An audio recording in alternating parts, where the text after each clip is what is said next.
Hi everybody. So welcome back to the next installation of the Sergeant at Arms. Today's installation we're going to talk about Attorney General Bill Barr and FBI Director Christopher Wray. So at first when I thought about this installation I said, wow, this is just going to be about how these two people are just doing the president's bidding. But then I did a little more research and did a little more reading, and it appears that I've only got one person to talk about doing Donald Trump's bidding, because Christopher Wray, FBI Director Christopher Wray, he's been perfectly willing and cooperative testifying in front of Congress. He's been forthright, and it turns out that he's really been sticking to the law.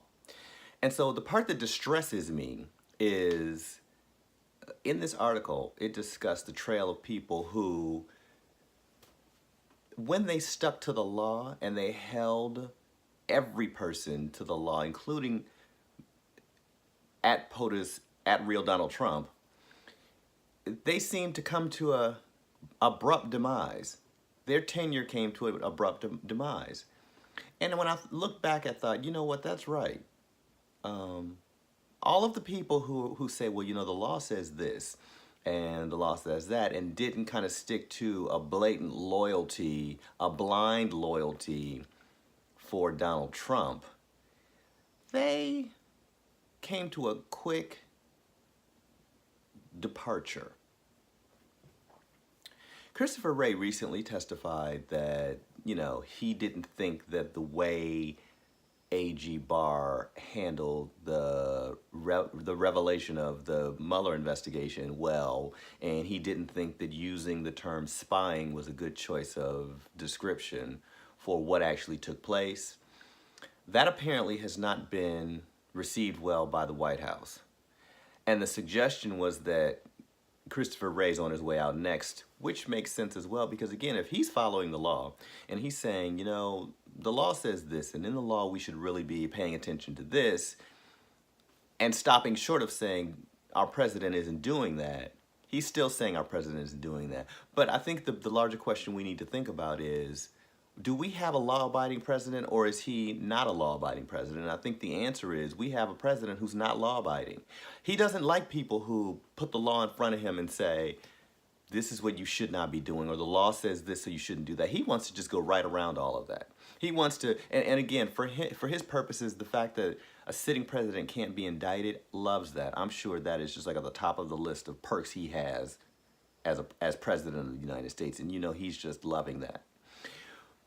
But I think we have to say to ourselves, well, amongst his other issues and problems, whether it's being childish, whether it's being stubborn, whether it's being inappropriate on Twitter, being law-abiding has to be the number one thing that he has to be judged on, because all of us in the United States of America who are citizens have to be law-abiding. We gotta follow the law. And if the number one citizen-in-chief is not going to be a law-abiding citizen, then that means the rest of us don't have to be law-abiding citizens, then that makes no sense. We're not going to do it. We shouldn't be doing any of that. So then we get to AG Barr. AG Barr has been unapologetic about defending the president and trying to rationalize his behavior and trying to absolve him of any responsibility of anything that could have gone wrong or did go wrong. He's refused to testify in front of Congress on certain occasions. He's refused to answer questions that would otherwise be easy questions to answer based on the law. AG Barr is truly there just to protect the president, and that is all he's doing. And that is disgraceful. Because again, I need to go back to some of the things I talked about public servants and public service. We have a president who is not connected to public service at all. He is not a public servant and has no interest in being a public servant. And AG Barr is proving to be that same person. I don't see public service in him. I see deception, like I see deception in our president. They're going to try to figure out how to get around all of that. They don't show any remorse in anything that they do. And I find that really disturbing. There was also the suggestion that AG Barr should be impeached.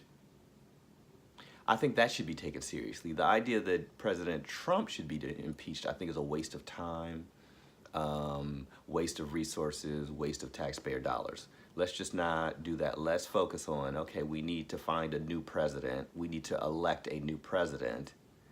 And let's work on that, because at this point, we're into the 2020 campaign. So let's work on that. That's what we should be working on. As far as AG Barr, impeach him, because that won't take long, won't take much effort, and can be a lot more sure. We can be sure that that could happen more than the president. The president's a tough one. The Attorney General, I believe in the rules that Congress can do that, and he doesn't necessarily, they don't have to wait for him to resign.